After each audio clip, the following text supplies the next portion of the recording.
This wife thought she had the perfect marriage until her husband dropped a bombshell. He wanted a paternity test. What happened next? Let's just say their entire relationship blew up in ways nobody saw coming. And that's just the start. Because today, we've got some of the most chaotic, jaw-dropping, and straight-up messy AITA stories yet. Hey, what's up, guys? Welcome back to AITA Chronicles, where we dive into the wildest Reddit AITA stories every single day. If you love drama, tough moral dilemmas, and some seriously unhinged situations, you're in the right place. Our goal? 10K subscribers, and every single one of you watching helps us get there. So if you love these stories, hit that like button, subscribe, and let's jump into today's madness. Buckle. Wait, scratch that. Get ready, because this is about to get deep. Am I the asshole for not stopping my husband from getting a paternity test? All right, let's get one thing straight. Trust is the foundation of any relationship. Without trust, what are you even left with? A house of cards waiting for the slightest breeze to knock it over. And that's exactly what happened here. The writer and her husband had what seemed like a normal marriage until one day he looked at their son, his own flesh and blood, and thought, that can't be mine. Just imagine that for a second. Imagine carrying a child, bringing life into this world, raising them with love, and then the person who is supposed to stand beside you through thick and thin, your partner, looks at your child and questions their existence. That's not just hurtful, it's devastating. But here's where things get really interesting. The writer doesn't lash out, she doesn't break down, she doesn't beg him to believe her. No, she simply says, go ahead, take the test. Because what else is she supposed to do? Fight? Plead? Try to convince him of something that should have never been in question to begin with? No, she lets him make his choice, and she watches as he follows through with it. And when the results come back, he's happy. Like, oh, thank goodness. Turns out my wife wasn't lying to me this whole time. What a relief. And that's where the writer draws the line, because at this point, it's not just about the test, it's about what the test represents. She doesn't celebrate with him. She doesn't act relieved. Instead, she looks him in the eye and says, congrats. Now you're sure it's your own son you're paying child support for. And let me tell you, that's a top-tier mic drop moment. You can almost hear the record scratch in the background as her husband stares at her, completely dumbfounded, like, wait, what do you mean by that? But let's be real, he knows what she means. She means that their marriage is over. Because once that seed of doubt was planted, the love they had was never the same. So she packs up, takes her son, leaves, and just like that, a family is broken. Now suddenly, he's the one panicking. The same man who was so sure of his suspicions, the same man who put her loyalty on trial, he's now the one begging her to come back. And his excuse? His reasoning for all of this? Well, if you had such a problem with the test, you should have stopped me. I'm sorry, what? So now it's her fault? She was supposed to stop him from doubting her? She was supposed to convince him not to act on his own insecurities? She was supposed to protect their marriage from him? That's not how this works.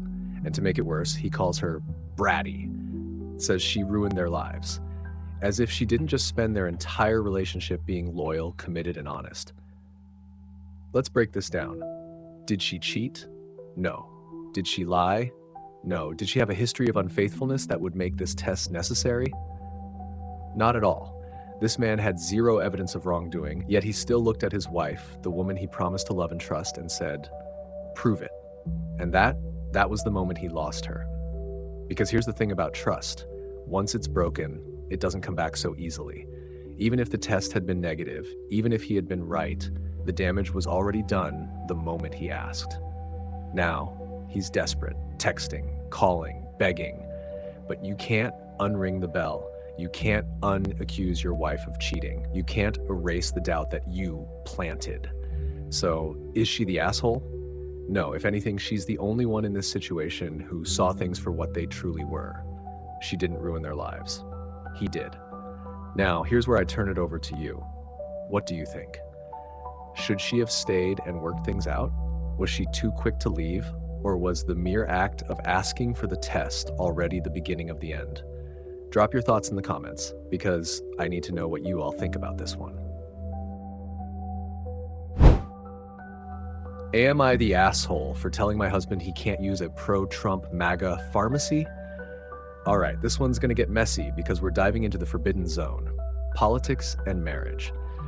Two things that, when mixed incorrectly, can explode like a chemistry experiment gone horribly wrong. So, let's set the stage. The writer's husband has been out of work since 2019. That's 5 years of her carrying the financial weight of their household, making sure there's food on the table, bills paid, and health insurance covered. And $382 a month, that's not pocket change, that's real money. Money coming straight out of her paycheck to make sure both of them are covered. And let's be clear, her husband is not some hardcore, die-hard MAGA supporter. He's Republican, yes, but not out there waving flags and chanting in the streets. Just a guy with certain political beliefs, and then out of nowhere, he drops this on her. Hey, I want to move our prescriptions to this new small-town pharmacy. Seems innocent enough, right? Support a local business, maybe get some better service. No harm, no foul. But then, the writer does a little digging and finds out this isn't just any pharmacy. No, this place is full-blown MAGA central. I'm talking signs in the parking lot, an owner who loudly preaches support all over social media, and an environment that, let's just say, probably wouldn't be too welcoming to anyone who doesn't share their views. And for the writer, that's where she draws the line. She tells her husband straight up, I'm not moving my prescriptions there. And listen, that's her right. She works hard, she's footing the bill, and she has every right to decide where her money goes. But then, the moment of truth, her husband fires back. Fine, I'll move just mine. And the writer, she doesn't back down. She makes it crystal clear. As long as you're on my insurance I pay for, you're not moving your prescriptions there either. Boom, battle lines drawn. Now let's break this down. The writer's argument is simple. She pays for the insurance, so she decides where the money goes. And in her eyes, supporting that pharmacy means supporting something she fundamentally disagrees with. But her husband? He sees it differently. To him, this is about freedom of choice, his prescriptions, his business. So who's right? Because on one hand, it's her money. She works, she earns, she pays. If she doesn't want to contribute to a business that clashes with her values, she shouldn't have to. But on the other hand, he's still an individual. Just because she's paying for the insurance doesn't mean she owns him. Does financial control give someone the power to dictate personal choices? Now, here's where I have to ask, is this really about the pharmacy, or is this about something deeper? Because this doesn't feel like just a disagreement over medicine pickups. This feels like a fundamental divide in values. And when that happens in a marriage, it's dangerous territory. Because think about it. If they can't agree on something as simple as where to fill prescriptions, what happens when bigger issues come up? What about where they'll live? How they'll raise kids if they have them? What businesses they'll support? This kind of divide doesn't just sit quietly in the background. It grows, it festers, and one day it might be the thing that breaks them. So, is the writer the asshole? Honestly, I don't think it's that black and white. She's not wrong for standing by her values. But at the same time, is this a hill worth dying on, or is this just the beginning of something much, much bigger? I'll leave that to you all. Drop your thoughts in the comments because I need to know who's in the right here. All right, let's get into this one because, wow, the levels of denial here are absolutely wild. Am I the asshole for telling my friend her boyfriend obviously cheated when he tested positive for STDs? Oh, this is one of those situations where the truth is just sitting there, loud and clear, waving its arms, screaming hello, but somehow the writer's friend refuses to see it. So let's break this down. The writer's friend has been with her boyfriend for 3 years. They've been actively trying to have a baby, but with no luck. So they do the responsible thing, get some medical testing done, and that's when the plot twist hits. Her boyfriend's results come back positive for chlamydia. Now, the friend immediately jumps to worst case scenario. Not that her boyfriend cheated, but that she's been unknowingly infertile for 3 years because of it. She assumes that she's also been carrying the infection this whole time, except she's not. Because when she gets tested, her results come back clean. And this is where reality should have slapped her in the face, because if she doesn't have chlamydia, but he does, where exactly did he get it from? A magical STD fairy? The wind? Or the classic excuse, a toilet seat? Side note, no, that's not how STDs work. You don't get chlamydia from sitting on a public restroom toilet unless you're doing something in there that we do not need to know about. So the writer, being the good friend that she is, sits her down and spells it out. Hey, I hate to be the one to tell you this, but your boyfriend obviously cheated. And instead of having her own realization, the friend shifts into full-blown denial mode. She starts coming up with every excuse in the book. Maybe he's had it for over 3 years. No, chlamydia doesn't just hang out silently for years and then suddenly pop up on a test. Maybe he got it from a toilet seat. We just went over this. Again, no, that's not how it works. We use each other's phones all the time. I've never seen anything, because cheaters don't exactly send "I am cheating" texts and leave them open on the home screen. And now, she's mad at the writer for telling her the truth. Oh, and just to add fuel to the fire, her boyfriend recently stopped wanting to have sex with her and then suddenly tests positive for chlamydia. That's not just a red flag. That's a red parade.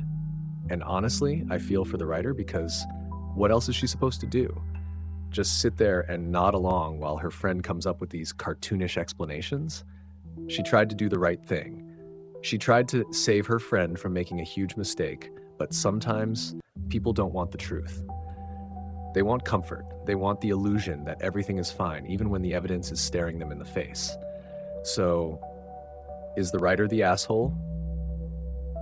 Absolutely not. She didn't cheat. She didn't lie. She didn't create this mess. She just had the nerve to say what everyone else was probably thinking. But what do you all think? Should she have just kept quiet and let her friend figure it out on her own? Or was she right to drop the truth, even if it cost her the friendship? Let me know in the comments.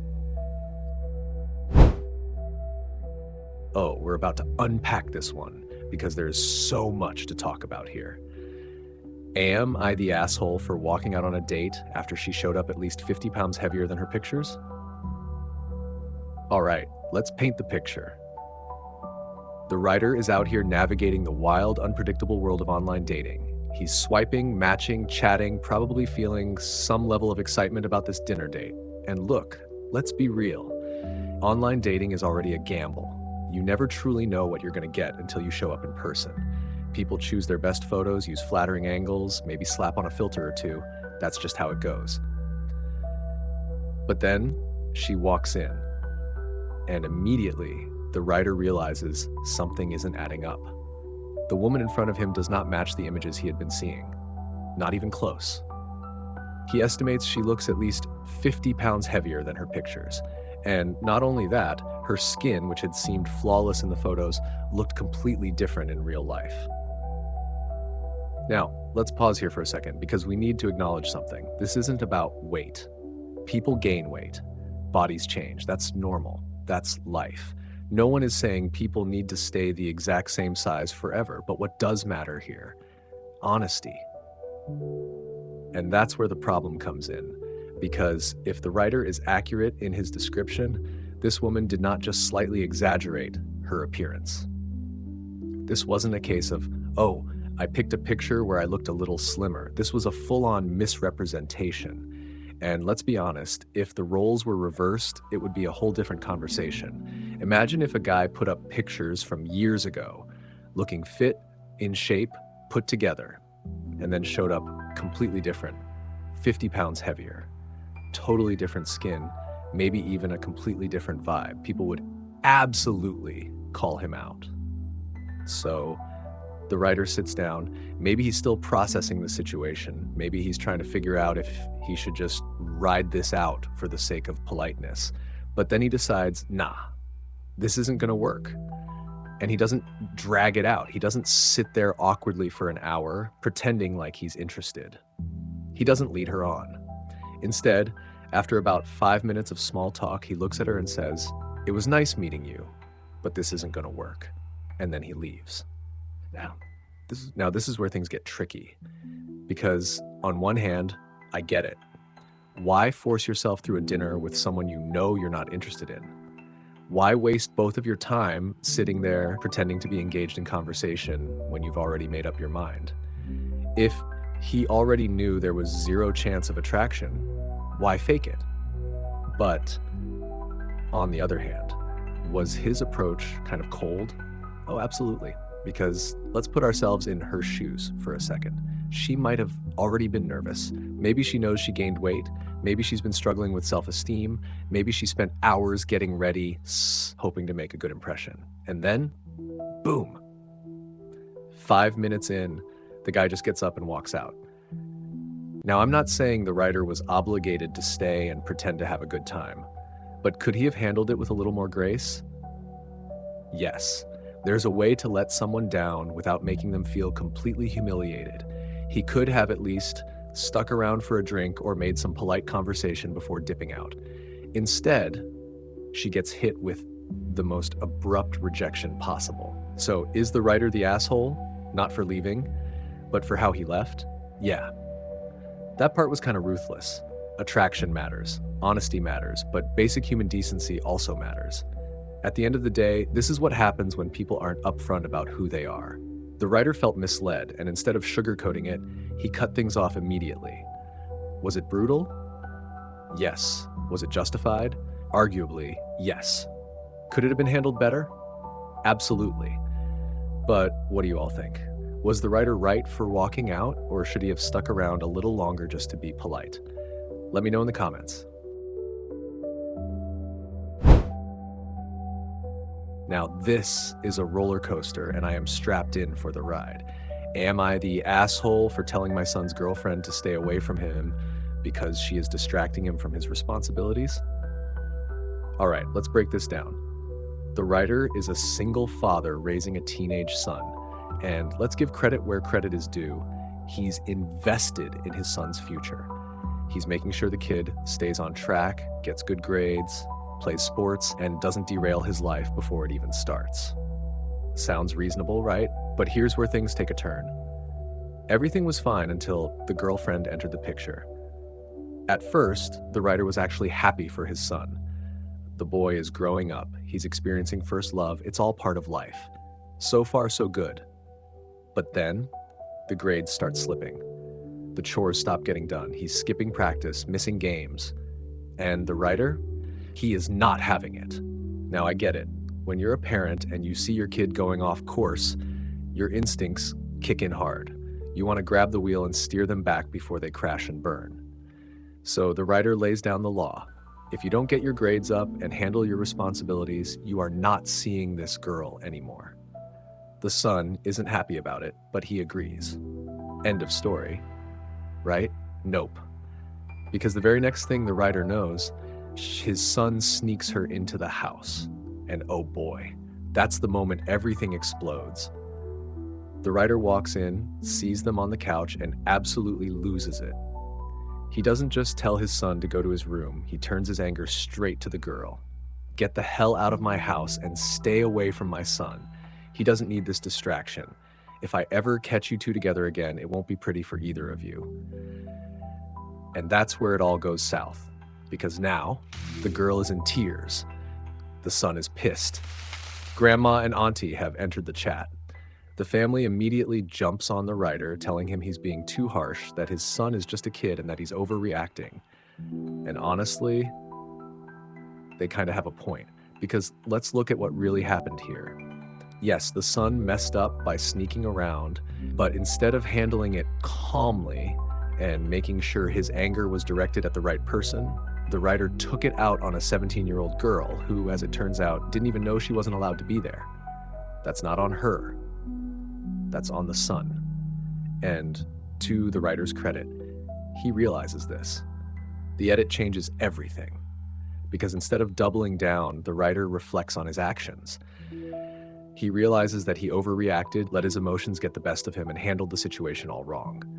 He admits that his past trauma, stress from being a single dad, and frustration with his son all built up, and he took it out on the wrong person. And that is growth. Because now he's making things right. He's going to therapy. He's working on fair rules that balance responsibility and freedom.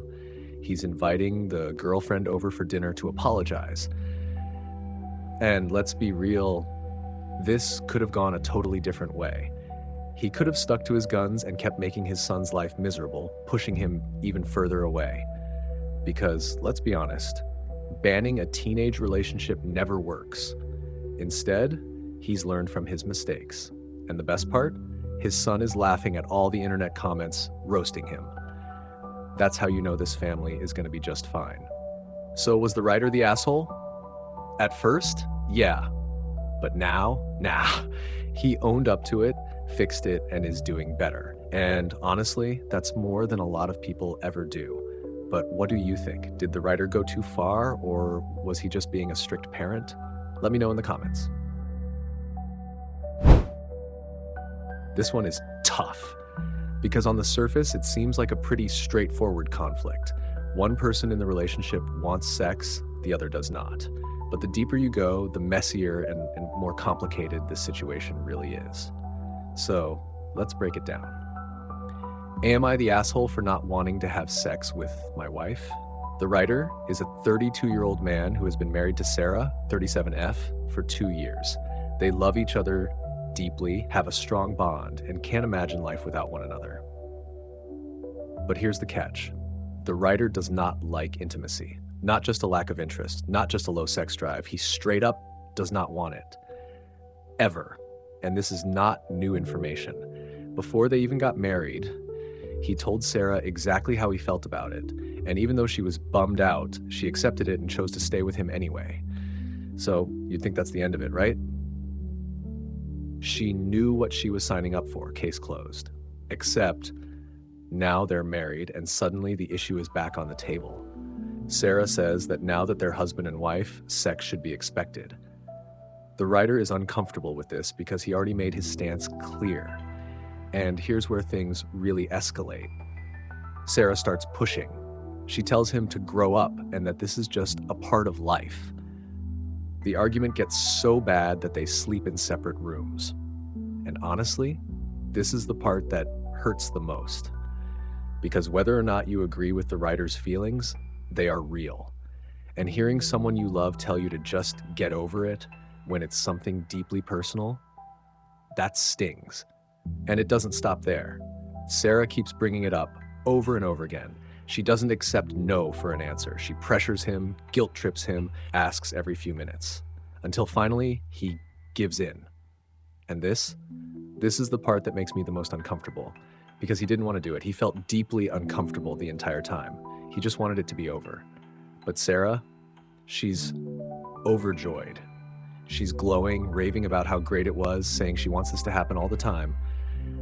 And the writer, he can't bring himself to tell her the truth, that he felt nothing but discomfort, that he didn't enjoy a second of it. So now he's stuck. He loves Sarah. He wants her to be happy, and he's genuinely considering forcing himself to do this just to keep her satisfied.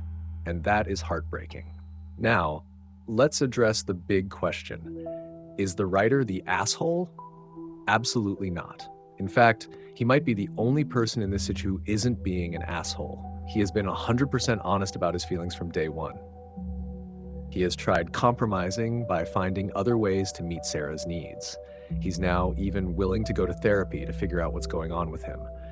And on top of that, he's even blaming himself. Apologizing for being this way, wondering if he should just suck it up and do something that makes him miserable just to keep Sarah happy. But here's the thing, that is not what a healthy relationship looks like. If one partner is constantly pressuring the other into something they clearly don't want, that's not compromise, that's coercion.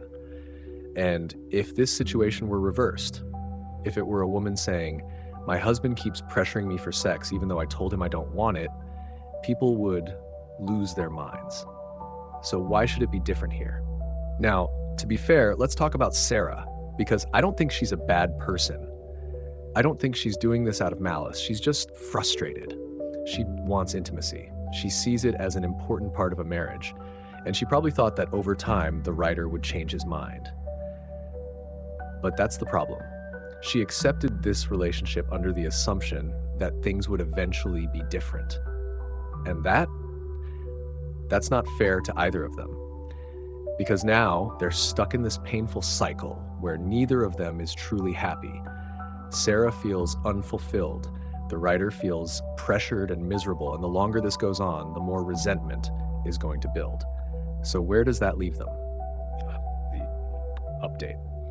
And let me tell you, this is the part that actually gave me hope. The writer did his research. He discovered that he might be asexual. And instead of ignoring it, he sat down and had a real open conversation with Sarah. And here's what happened. Sarah apologized for pressuring him. The writer apologized for not addressing this issue sooner. They decided to try therapy together, and they even started discussing the idea of an open relationship, which, let's be real, isn't going to be easy. But this is what real communication looks like.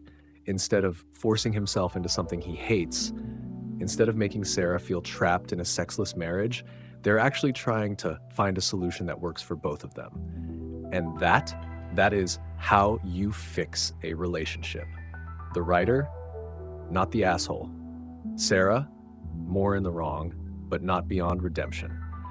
This whole situation was a wreck at first, but the fact that they're now going to therapy, exploring options, and actually talking about their feelings, that's what matters. Because at the end of the day, love alone is not enough. It takes understanding, patience, and a willingness to meet each other halfway.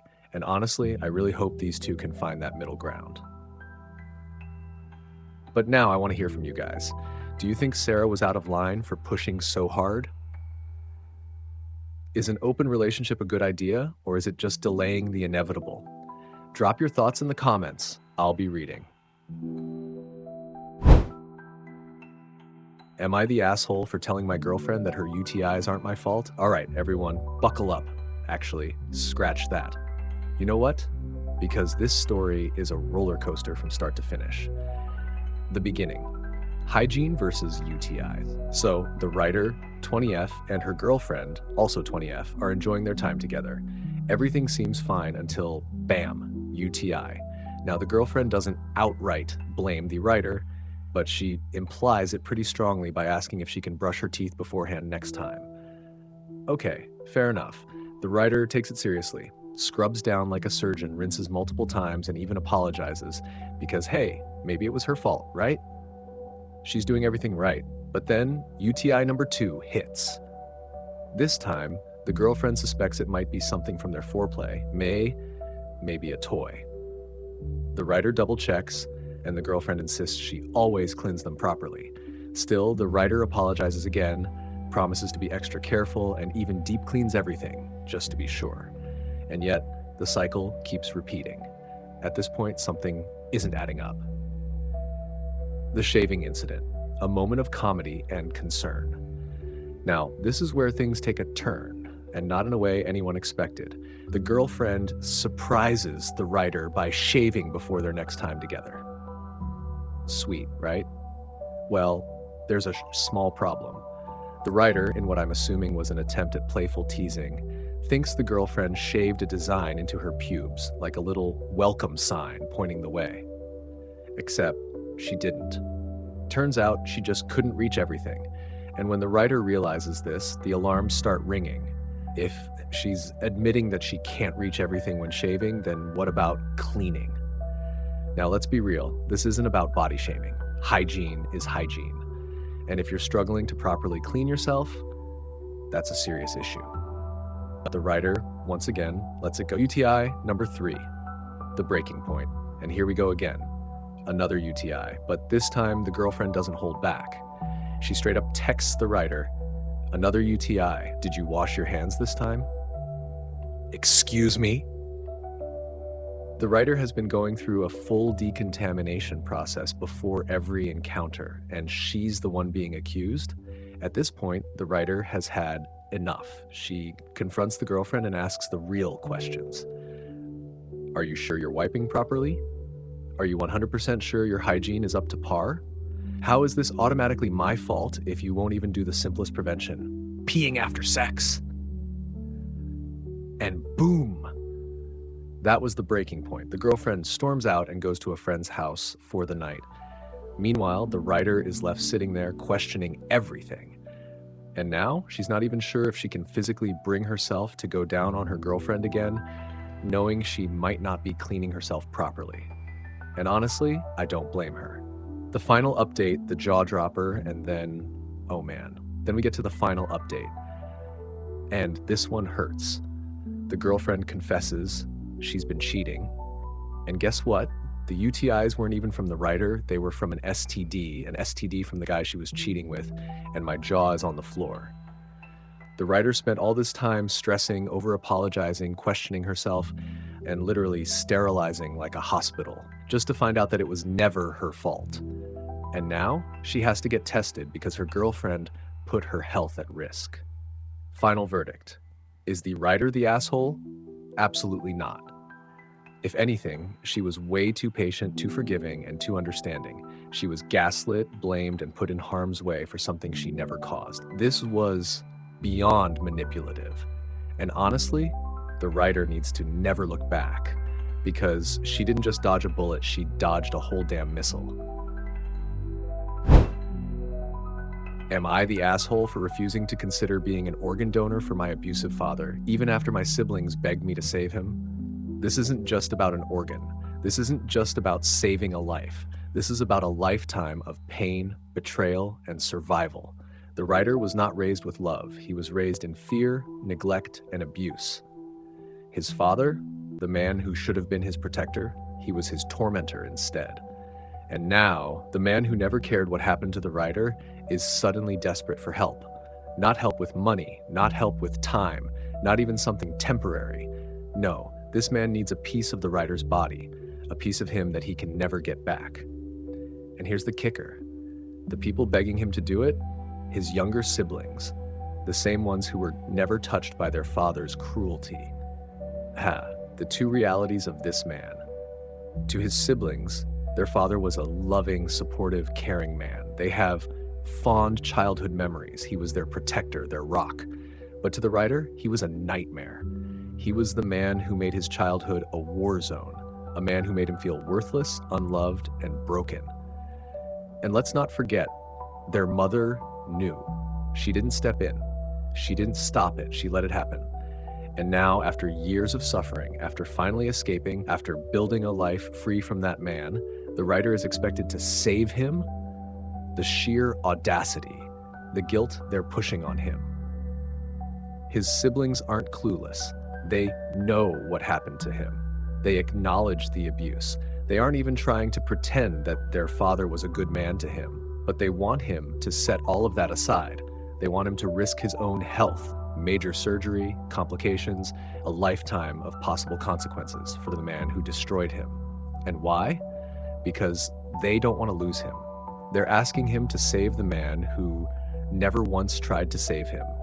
And to make it even worse, they're dangling money in front of him, like they can just buy away the trauma, as if a few dollars could ever erase years of pain and suffering. They don't understand that what they're asking isn't just a medical procedure. It's asking the writer to reopen wounds that he spent years trying to heal. And worst of all, the self-doubt is creeping in. The writer is wondering, should I have just gotten tested just to make them feel better? No, absolutely not. The reality of organ donation. This isn't just about forgiveness. This isn't about being the bigger person. This is major surgery. And let's say the writer did go through with it. What happens if he has complications? What happens if his remaining organ fails later in life? What happens if he needs a transplant himself someday? Would his father even be grateful? Because let's be honest, this man never cared about the writer before. Would he suddenly care now? Or would he take the organ and move on, the same way he did all those years ago? Would he say thank you? Or would he act like the writer was just doing what he was supposed to do? Because let's not forget, this father was never a father to him. The writer does not owe him anything, not an apology, not a second chance, and definitely not a part of his body. The verdict. If the father dies waiting for a match, that is not on the writer. That is the consequence of the life his father chose to live. The siblings are grieving, that much is clear. They're scared, they're desperate, and it's heartbreaking to see them in pain. But they are asking for something that should never be asked of someone who was abused. The writer is not the asshole, not even close. This is a hard, painful decision, but it is a necessary one. He is choosing himself for once, and that is something his father never did for him. Am I the asshole for not stopping my wife from kicking out my cousins after they pranked her? Yes, the classic, "It was just a prank, bro." Except this time, it wasn't some harmless little joke. This was a grenade lobbed straight at the foundation of a marriage. And what makes it worse? The writer's cousins actually think they were the victims here. Let's break this down. The setup. The writer's cousins, along with their 7 friends, decided to crash his home unannounced. Which, okay, rude, but maybe they're the kind of family that just shows up and makes themselves at home. Fine. They cook, they drink, they have a good time, all good so far. But then, the cousins decide that a drunken April Fool's prank on the writer's wife is just what the night needs, and not just any prank. Not a silly scare, not a fake lottery ticket, not some harmless switcheroo. No, they went straight for "your husband is cheating on you." Now let's just take a second to understand what that means for the writer's wife. She's religious. She takes marriage seriously. In her world, infidelity isn't just a betrayal, it's a disgrace, a humiliation, a violation of everything she believes in. So when she hears that her husband, the man she married, the man she likely trusts more than anyone, is cheating, her whole world flips upside down. The emotions hit all at once: anger, fear, heartbreak. And in that moment, she does what anyone would do. She demands the truth. And the way she does it, it's raw, emotional, unfiltered. She asks for his phone, locks herself away, and goes through everything. Now let's pause here for a second. Imagine how much trust was just shattered in that moment. Even after she confirms that the writer is innocent, the damage is done. The fact that she had to go through his phone at all, the fact that these thoughts were even put into her head, that doesn't go away overnight, and that's why she's furious. The consequences. So she does the only logical thing. She kicks them out. And honestly, she was right to do so. Because this wasn't just a joke. This was character assassination. This was playing with someone's deepest fears and emotions for their own entertainment. And what did they expect? That she'd just laugh it off? That she'd say, "Oh wow, good one guys, you really made me think my husband was a lying, cheating piece of garbage. So funny." No, absolutely not. She reacted the way any reasonable person would react to a violation of trust. And here's where it gets worse. Instead of apologizing, the cousins are acting like they're the victims. They're blaming the writer for not stopping his wife. They're calling him his wife's slave, as if defending your spouse against blatant disrespect makes you weak. That's not weakness. That's loyalty. That's love. The reality check. Let's be real here. This wasn't a prank. This was a test of how much humiliation and disrespect the writer's wife was willing to take, and she passed with flying colors because she didn't take any of it. And neither did the writer. He stood by her. He told them their prank was stupid. He made it clear they wouldn't be welcome for a while. And that's exactly how it should be. Because at the end of the day, this wasn't a case of the writer choosing between his family and his wife. It was a case of choosing between his wife and a group of people who thought it was funny to mess with her emotions just for their own entertainment.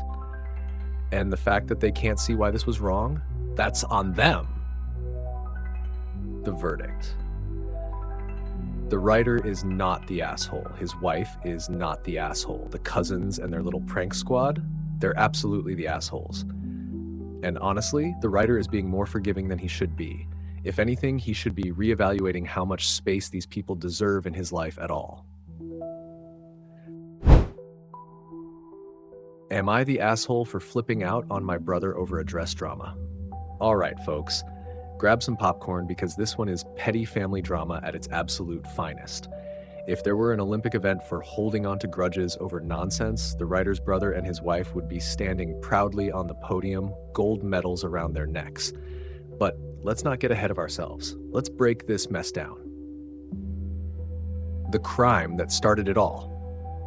So, the writer's brother gets married to Y, a woman who, to put it lightly, isn't exactly a fan of the writer's family. From the start, Y has been distant, cold, maybe even a little hostile toward the in-laws. Then comes the wedding day, a day that's supposed to be filled with joy, love, and champagne toasts. But no, because what does Y focus on? Not the vows, not the reception, not the lifelong commitment she just made. She is laser focused on the dress that the writer's mom wore. And what was this heinous, unforgivable crime? Did the writer's mom waltz in wearing a full-length, lacy, dramatic white wedding gown? Did she show up in a veil, carrying a bouquet, and start slow dancing with the groom? No, she wore a cocktail dress, a dress that had a white base, but was completely covered in bold, dark blue lace with ruffled sleeves. You heard that right, blue lace. But this was a betrayal of the highest order. She was so livid about it that she wanted to kick the writer's mom out of the wedding. But here's where things get truly unhinged. A year later, G and Y are still bringing it up like it's some unresolved trauma. Yes, folks, a year has passed. Seasons have changed, holidays have come and gone, and yet this dress is still the hill they're willing to die on. Now, the writer's mom is trying to move past the tension and mend fences, but G, instead of trying to smooth things over, he decides to drop a list of grievances on her like he's a debt collector. And what's on the list? You haven't apologized to Y for wearing white. I mean, come on. At this point, you'd think the dress personally offended Y's ancestors. The writer loses it, and rightfully so. Now, the writer is sitting there, witnessing this absurdity, and understandably they snap. Because how much longer is their mom supposed to be punished for a dress that wasn't even white? How many more times is she supposed to defend herself against something that never even happened? At this point, it's not about the dress anymore. It's about control, because Y never liked the writer's mom to begin with, and now she has the perfect excuse to hold on to a grudge forever. And G, instead of telling his wife, hey, maybe it's time to let this go, he's siding with her and throwing his own mother under the bus over a cocktail dress. This is beyond ridiculous. Why this is actually infuriating. This isn't just some minor family disagreement. This is a clear case of someone looking for reasons to keep conflict alive. Y wants to hold power in this relationship. She doesn't just want an apology, she wants to keep the writer's mom beneath her. She wants control over family dynamics. Because let's be real, even if the writer's mom apologized, Y would just find something else to be mad about next. It's not about forgiveness. It's about holding on to resentment as a way to maintain control. And G is enabling it. The fact that he's standing by Y and reopening old wounds over something so stupid says a lot about his priorities. And the writer, they see through the bullshit, which is why they snapped. And who could blame them? So, is the writer the asshole? No, absolutely not. They are not the asshole for flipping out on their brother. They are not the asshole for standing up for their mom. They are not the asshole for calling out how pathetic it is that this is still an issue an entire year later. If anyone is the asshole here, it's Y, for refusing to let it go and for throwing his own mother under the bus over a cocktail dress. And honestly, if this is how G and Y operate, they might end up in their own "Am I the asshole" post someday when Y inevitably starts holding a grudge over the way someone breathed in her direction. Final thoughts. This situation is exhausting. The writer's mom doesn't owe anyone an apology. And frankly, the fact that Y is still holding onto this grudge says more about her than it does about the dress. At this point, the best thing the writer can do is set boundaries, because if Y and G are willing to burn family relationships over something this petty, they're gonna burn every bridge they have before long. And when that happens, they'll have no one to blame but themselves. which, am I the asshole for calling out my friend when she charged us for dinner? All right, buckle up. Oh wait, scratch that. We don't use that word here. Strap in, folks, because this one's a roller coaster of entitlement, social etiquette, and pure audacity. Meet the friend, the influencer extraordinaire. The writer is part of a friend group, and within this group exists a character we all know too well, the boastful influencer. You know the type. Every conversation somehow circles back to her wealth, her luxury vacations, her designer bags, her perfect and ever-changing boyfriend, her glamorous life. It's like being trapped in a never-ending monologue titled, "Look how rich and fabulous I am." But hey, the writer and their friends put up with it, because at the end of the day, it's all just talk, right? Well, not this time. The invitation that wasn't what it seemed. So one day, Miss Influencer lands herself a new, ridiculously wealthy boyfriend. We're talking multi-million-dollar mansion rich. Naturally, she does what she does best, plasters every inch of social media with photos of her new, lavish lifestyle. And then she extends an invitation to the group. I want to invite all of you for dinner at my new house with my BF. Now, pause right here. Let's break this down. This isn't just a casual, hey, let's hang out. No.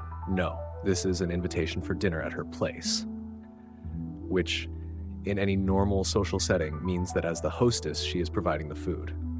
So naturally, the writer and their friends accept the invitation, thinking they're in for a nice meal in this extravagant mansion. And then, things take a turn. The dinner disaster. So they all arrive. And yes, the wealth is very real. The house is massive. The pool is pristine. The ambiance screams luxury. The boyfriend is polite but busy, disappearing into his office, leaving Miss Influencer to play hostess. And then, hunger strikes. After a long drive, everyone is expecting to be served dinner like any normal guest in any normal household. But instead of, actually providing food, Miss Influencer whips out her phone and says, "Okay, I'll be ordering food and drinks from a nearby mart. Tell me what you want and I'll get it delivered here." Wait, what? First of all, ordering food now? Why wasn't there at least some basic snacks and drinks prepared? Why are the guests responsible for picking their own meal like they're at a drive-thru? And here's the cherry on top. Even drinks had to be ordered in a multi-million-dollar mansion with staff. Not even a glass of water was offered. But hey, the writer and their friends go along with it, eat their cold food in silence, and try not to overthink the absolute absurdity of the situation. Then the night ends and they leave. And just when they think it can't get any worse. The audacity of the bill. Later, the group chat lights up with a message. It's Miss Influencer. And what does she send? A detailed breakdown of the costs of each individual meal and drink, with a firm reminder to transfer her the money. I repeat, she invited them to dinner and then charged them for it. And suddenly, it all clicks. This wasn't a dinner invitation. This was a social media stunt. Miss Influencer wanted an audience for her new extravagant lifestyle. She wanted people to admire the wealth she was basking in. But when it came time to actually act like a proper host, nope. That part of the lifestyle, apparently not included. The writer's mic drop moment.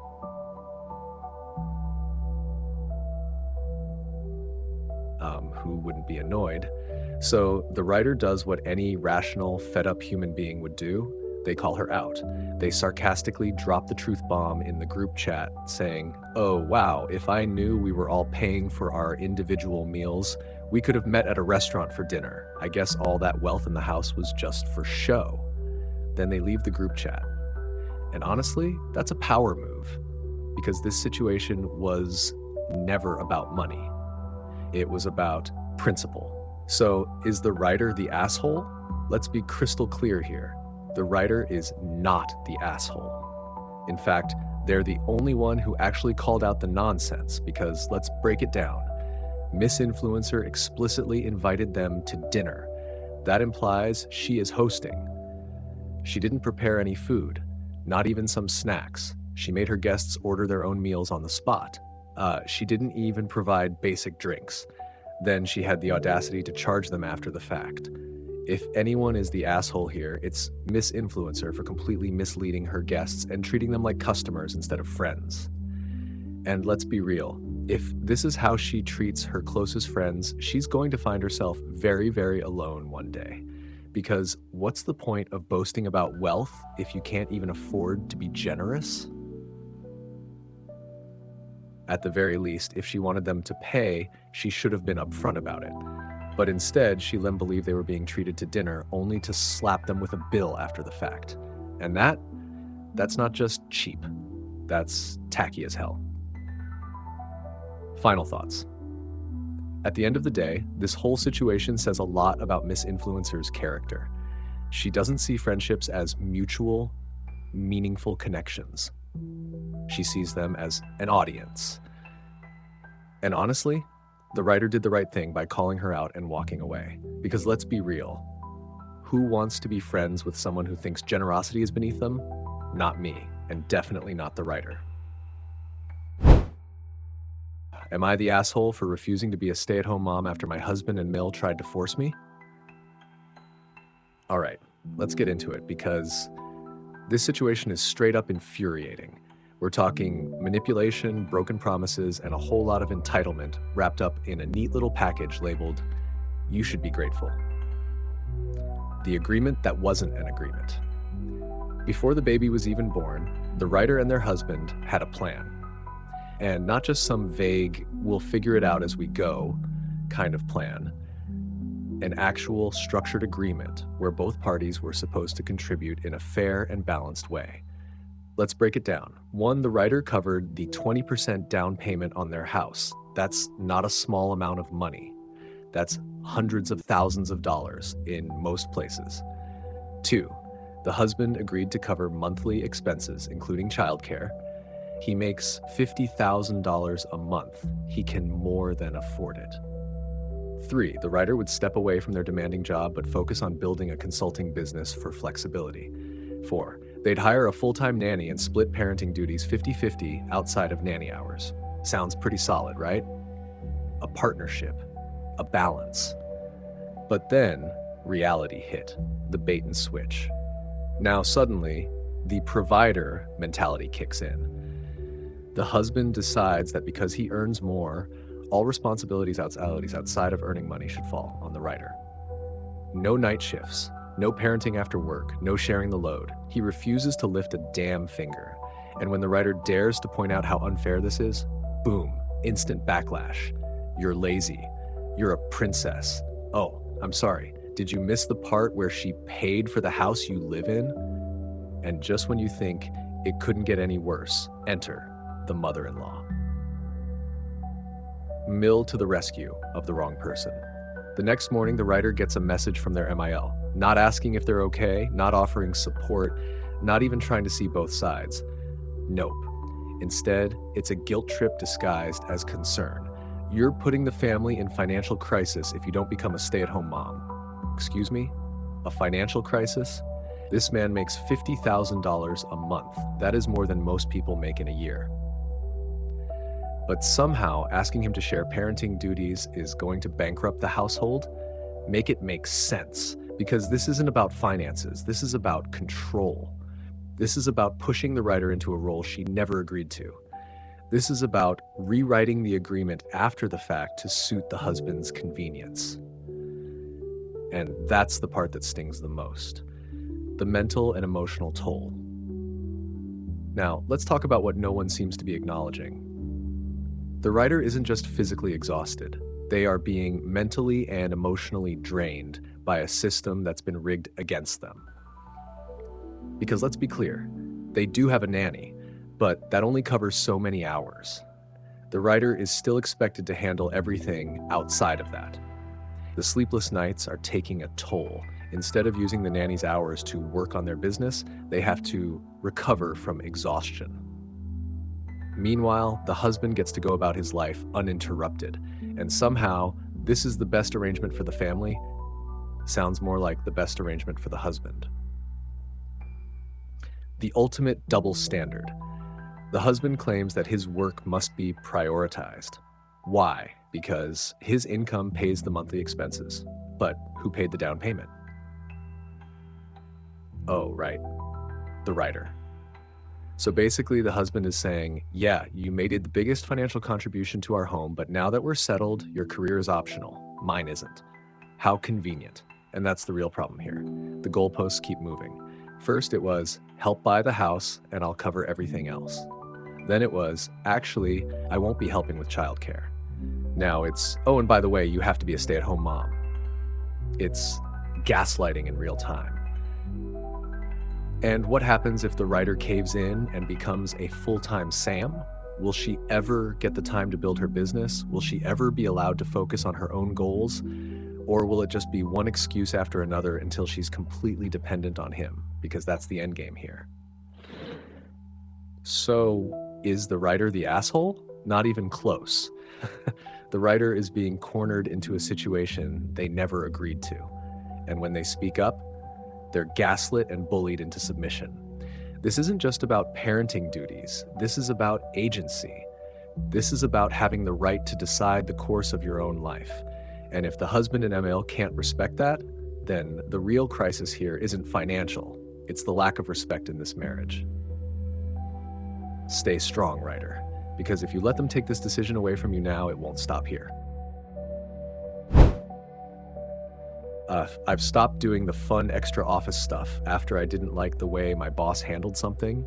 Am I the asshole? All right, this one hits deep because I think a lot of people have been in this exact situation.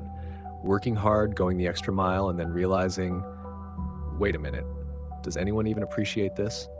And let's be honest, the answer is usually no. The perfect employee until it no longer suited them. For 10 years, the writer has been that employee. You know the one. Always meeting and exceeding expectations, picking up the slack for coworkers, no complaints, no drama, just reliable. And somehow, on top of all of that, they're the unpaid party planner, office morale booster, and general good vibes creator. This is the person who makes work suck a little less by decorating, bringing in treats, organizing celebrations, basically the glue that holds an office together. And let's be real, every office needs someone like that. But what happens when that person realizes their effort was never truly valued? What happens when 10 years of goodwill gets erased in an instant over something completely ridiculous? Well, the office learns very quickly what happens when you take that person for granted. The incident.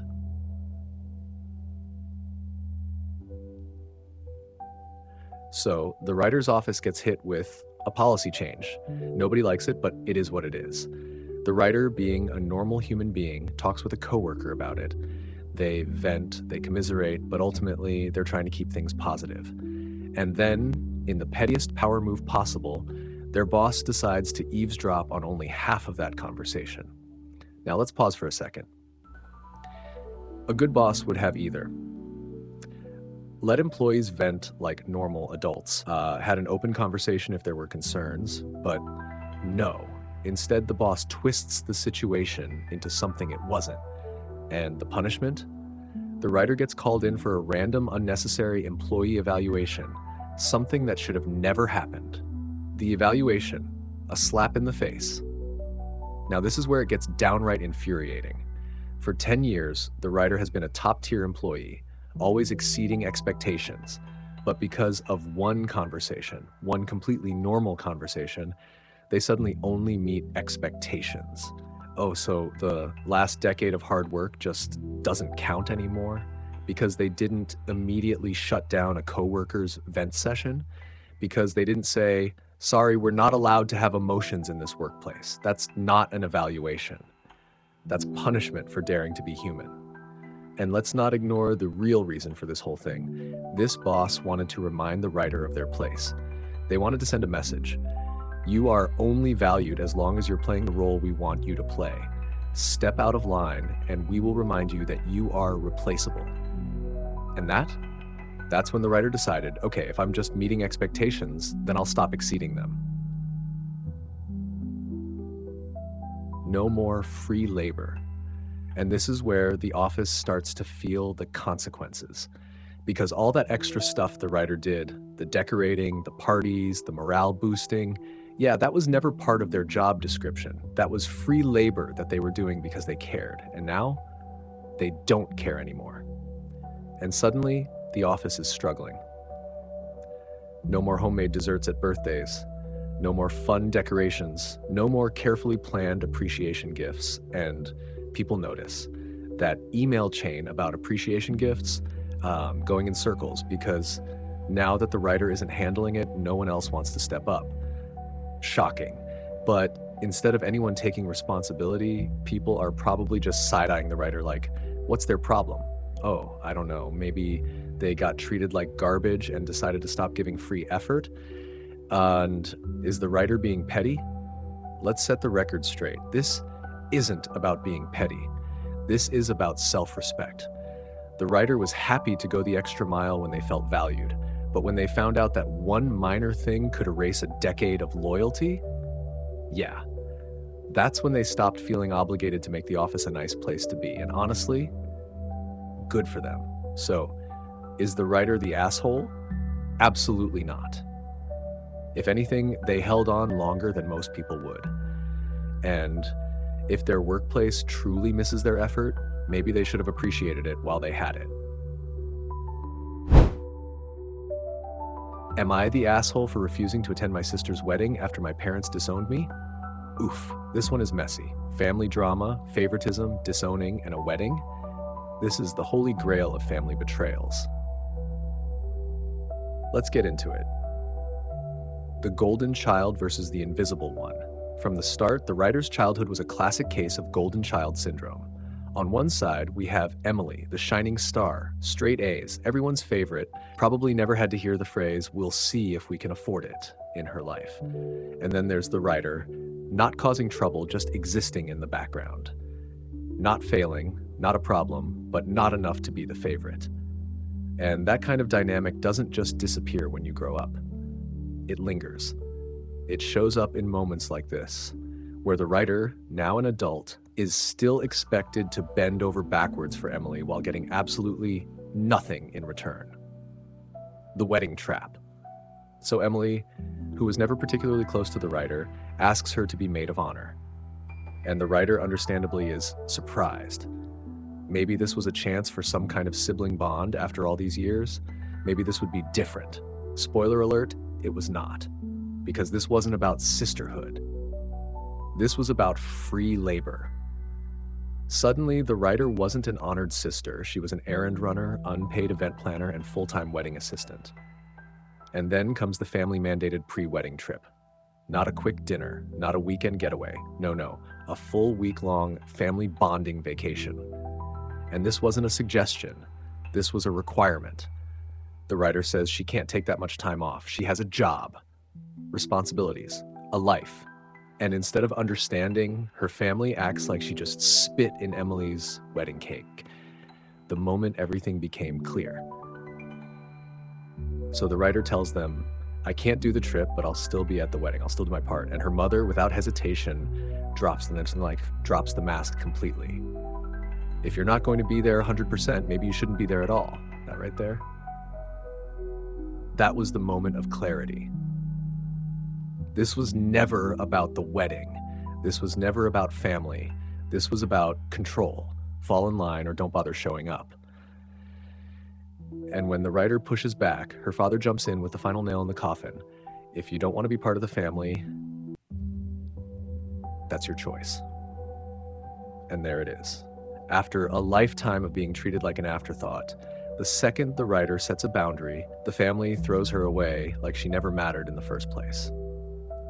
The fallout, cue the gaslighting. So the writer calls their bluff. They say, fine, if my presence is so conditional, you can have your picture-perfect family event without me. And immediately, the family loses their minds. Emily's crying. The parents are spinning the story. The extended family is suddenly involved. And what's their message? Just do it for the sake of family harmony. Oh, it's about family harmony? Where was this family unity energy when they were literally disowning the writer a few days ago? Now they're scrambling because the narrative is crumbling. And Emily, our golden child, goes full passive-aggressive mode with the most cliché, attention-seeking Facebook post ever. I'm just so grateful for the people who truly understand the meaning of family. Oh, please, Someone get her an Oscar for that performance. The guilt-tripping comeback tour. At this point, the family has officially cut the writer off until, plot twist, they suddenly want her at the wedding again because now her absence is making them look bad. Oh, so she does matter, just not as a person, not as a sister, not as a daughter, but as a prop for their perfect family image. Is the writer the asshole? Absolutely not. This isn't about a wedding. This is about years of being overlooked, dismissed, and cast aside until they needed something. The writer didn't ruin this relationship. Her family did. And the fact that they only want her back now to save face, that just proves she was never the problem. Am I the asshole for helping my daughter's friend with her period? All right, let's talk about this, because this is ridiculous.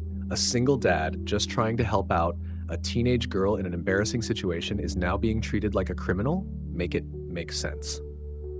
The situation. So the writer's 16-year-old daughter has a friend over. They're just hanging out, doing homework, gaming, normal teenage girl stuff. Then, bam, her friend has a period accident. For anyone who's ever had a period, you already know this is mortifying. And for a teenage girl, that's nightmare fuel. The friend can't reach her mom, there's no one home, and she's stuck in a pair of light-colored pants. What is she supposed to do? Sit there in shame? The writer, who, let's not forget, is a single dad who has already been through this stuff with his own daughter, does the most basic human common sense thing possible. He offers help, not in a creepy way, not in an overstepping way. Just a simple, hey, do you want to ride home? Do you want to shower and borrow some clothes? I can clean up your trousers so you don't have to stress about it. And the friend says yes. So the daughter helps her get showered, brings the pants downstairs, and the writer washes them. Because guess what? That's what decent people do. Hash the fallout. What in the actual hell? A little while later, the friend goes home, no big deal, until the next day when suddenly, boom, her parents lose their minds. Not a, hey, we'd prefer you let her handle that herself next time kind of reaction. No, they go straight to you're a predator mode. A predator for washing a pair of stained trousers? The double standard. And here's the part that really gets me.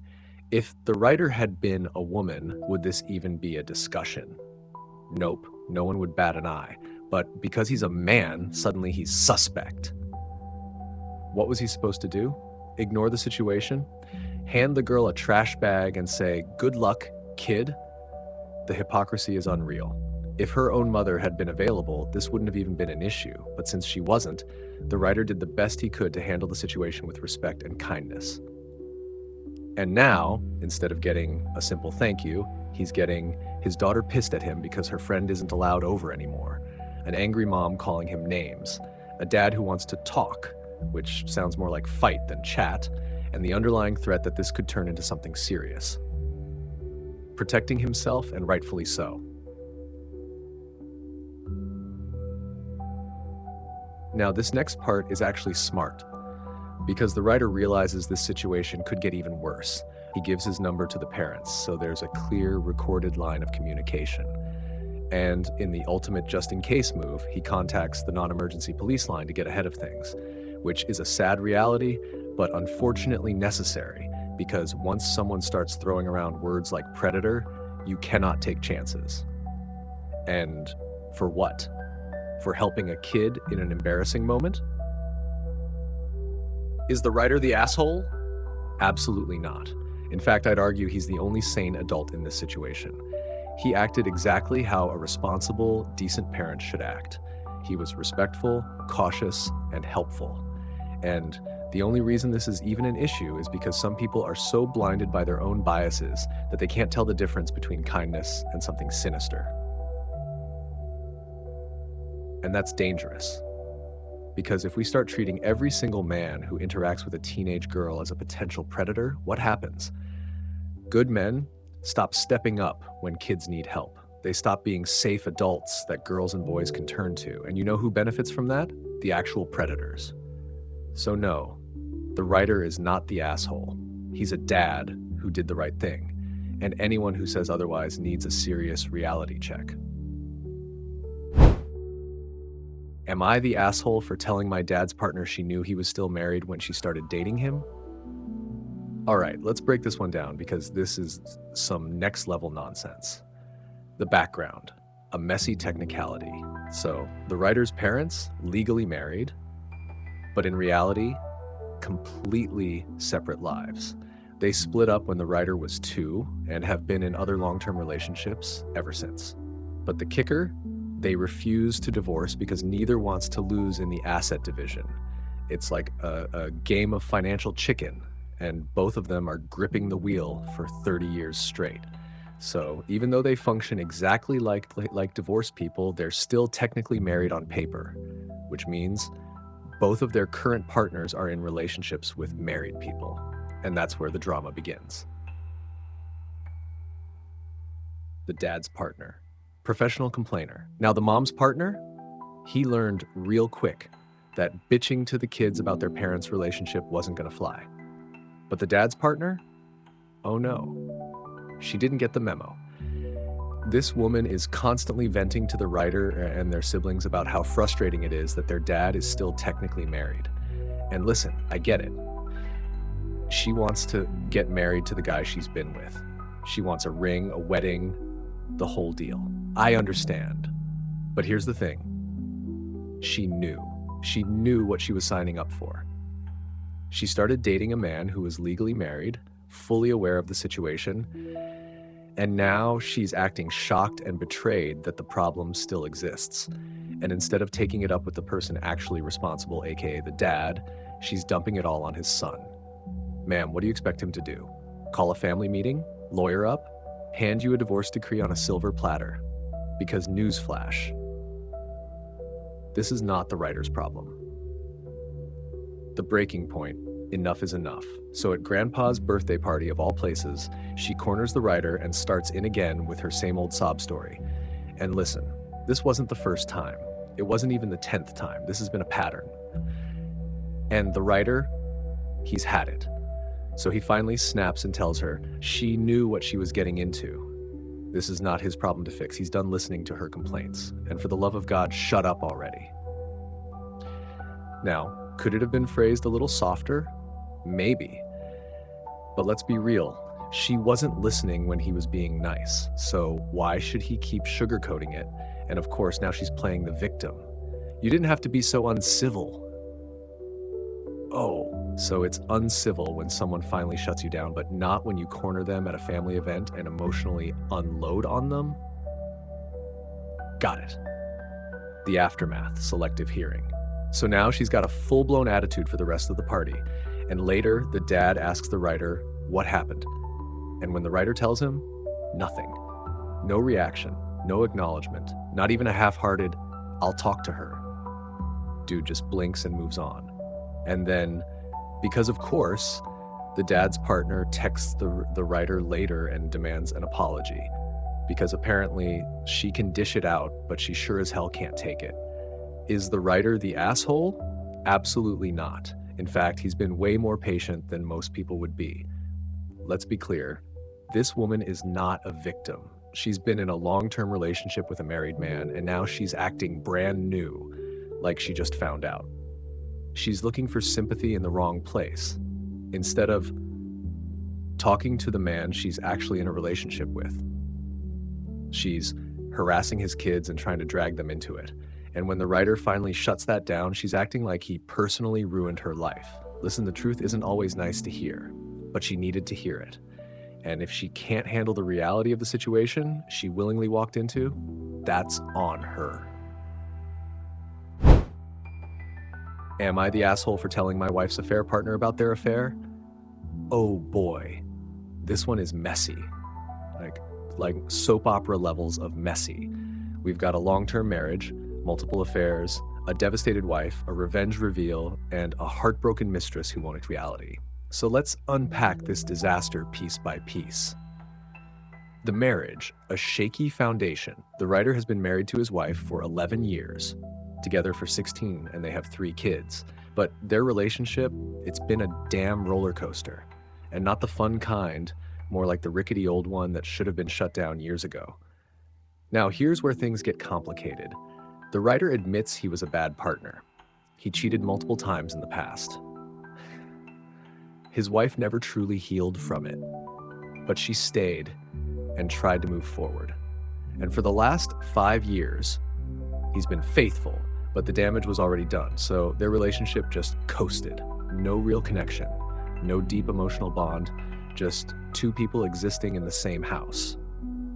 And that's the perfect storm for an affair. Enter the other man, the emotional lifeline. About 6 months ago, the wife reconnected with an old friend after his brother passed away. Now, grief makes people vulnerable. And when you mix vulnerability with an already broken marriage, you get disaster. She confides in him. She develops feelings. Boom, full-blown affair.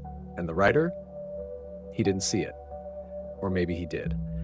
Maybe the signs were there, but after years of chaos, he was just numb to it. Either way, it all came crashing down 2 weeks ago. The confession and the fallout begins. At some point, his wife's contempt for him became too obvious to ignore. So the writer asked her straight up, "What's going on?" And she finally admitted it. She's not happy. She hasn't been happy for months. She wants a divorce. Oh, and by the way, she's in love with someone else and they just slept together last week. That's a lot to drop at once. And let's be real, this wasn't just some random mistake. She had fully checked out of their marriage. She was emotionally gone before the affair even started. But then the real gut punch comes in. This other man, he has a girlfriend and kids of his own, which means he's a cheater too. And that's when the writer made his move. The revenge, telling the other woman. Now, this is the part where opinions start to split, because in his pain and anger, the writer decided, if I'm going through hell, you're coming with me. He tracks down the affair partner's girlfriend and tells her everything. And guess what? She dumps the guy. She kicks him out. The affair partner cuts off the wife completely. And suddenly, the wife, who thought she was running off into a romantic fairy tale, is now left with absolutely nothing. Her soulmate ghosted her. Her marriage is over. And now, she's blaming the writer. The wife's denial. Instead of taking accountability, she turns on the writer. How dare you tell his girlfriend? How could you ruin this for me? Why did you have to get involved? Lady, you had an affair, you destroyed your marriage, and you chose to do this with a man who was already taken. And now that the fantasy has crashed and burned, suddenly it's all the writer's fault? Make that make sense. Is the writer the asshole? No. Not even a little bit.